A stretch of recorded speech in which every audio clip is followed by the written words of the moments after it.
I started watching the show because of Reign, where my favorite character was Catherine de' Medici, and she was always so proud of being a Medici. So when I heard about a show about the Medici, I had to. I would say I saw it in chronological order, but I did not. I watched Medici the Magnificent first because A. Daniel Sherman and Bradley James, and B. Game of Thrones. After that ending, I did not want to look at anyone who was on Game of Thrones. Anyway, so I started with season 2. And since there was little connection between the two seasons, there wasn't any trouble in not understanding it.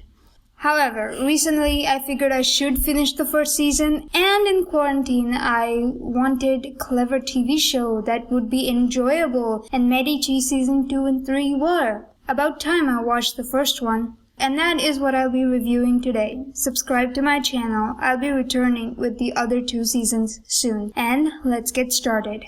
Medici, Masters of Florence, is about Cosimo de' Medici, a banker who is credited for commissioning the completion of the St. Lorenzo Basilica, one of the largest church in Florence, and played a major role in the Italian Renaissance. The show starts with the death of Cosimo's father, Giovanni de' Medici. So in the show, they make the death of Giovanni a murder plot, and the season is about finding out who poisoned Giovanni. But in real life, that is not true. While I get that a murder mystery elevates any show by giving it stakes, but because they chose to do it, this led to other things changing in the show, and that made the show incredibly historically inaccurate. Like Lorenzo, Cosimo's brother, not having married, which can be a problem since his descendants end up being dukes of Tuscany and even kings of France. He's also assassinated.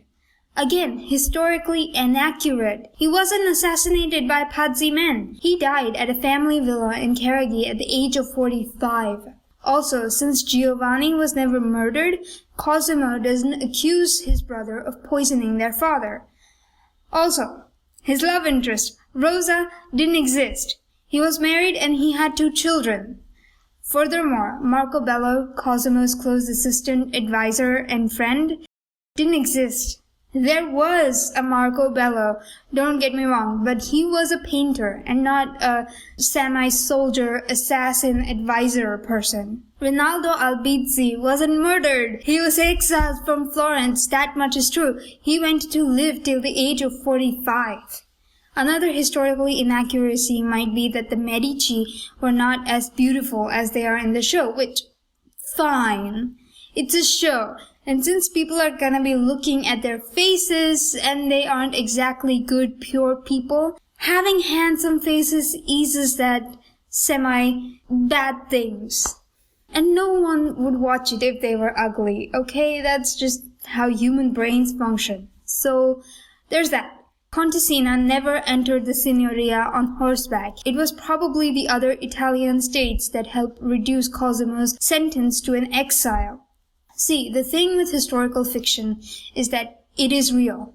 These people existed. And while filmmakers change certain aspects of their lives, like changing the timeline or making unattractive people attractive, which is fine. It gives stakes and a different context. But introducing a murder mystery while there was none, and it resulting in other things changing as well, can be problematic. Because most of the people who watch these shows just assume that it's fact. At least most of it is. Not everyone fact checks, and so they remember history differently. Especially Lorenzo not having a family did not make sense. Fine. They added Giovanni's murder to shape the season. Pazzi killed Albizzi. Even though that didn't happen, it can be seen as a sort of emotional setup for the future seasons where the Pazzi family tries to execute the Medici family. So they wanted the audience to already hate the Pazzi. That's fine. But why not let Lorenzo have a family? Why add Marco Bello if he wasn't a part of the history in that particular way? There are certain similarities between Cosimo and Lorenzo in the context of the shows. Both were artists. Cosimo was interested in drawing in his youth and Lorenzo loved poetry. Both had a love interest before having an arranged marriage. Both their brothers were assassinated by a Pazzi, Lorenzo in a jail cell and Giuliano in the church during mass. They both helped elect a pope by bribing or blackmailing people.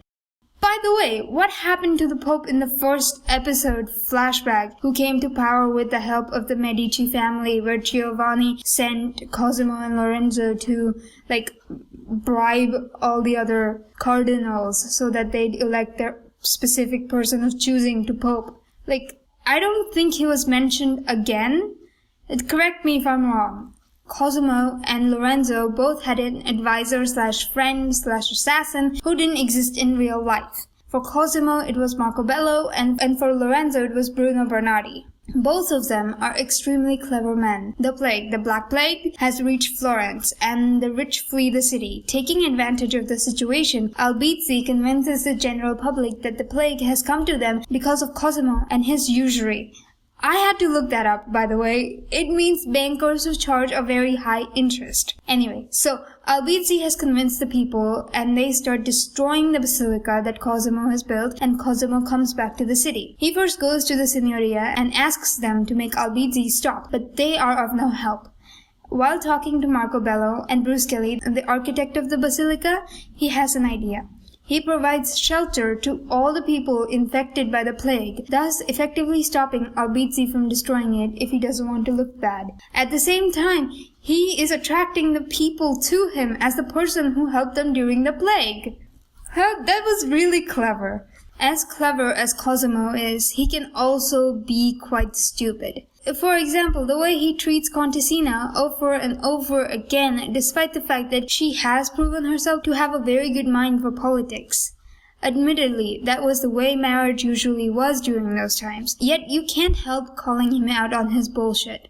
Rinaldo Albizzi hates the Medici, and as far as I can tell, because they have become the uncrowned monarchs of Florence, and Albizzi believes that only noblemen should have that kind of influence. He underestimates Cosimo multiple times, and he lives to regret it. Well, my question here is, as far as I remember, Albizzi believes in a Republic Florence. So why does Albizzi hate the Medici so much?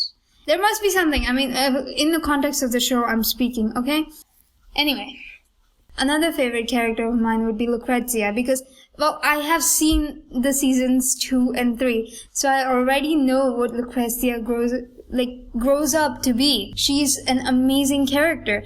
And Piero, I did not like Piero ever because of season 2, because Piero is already shown in a negative light in season 2 directly. So here, Piero being innocent and not jaded and not being what he was in season 2. Yet, Piero wasn't exactly my favorite character, but he's fine. Okay, he's human, okay? So, that was my review of The Medici, Masters of Florence. I will upload the reviews for season 2 and 3 soon, should this video get views. So, like this video and subscribe to my channel. I'll see you next time. Toodles!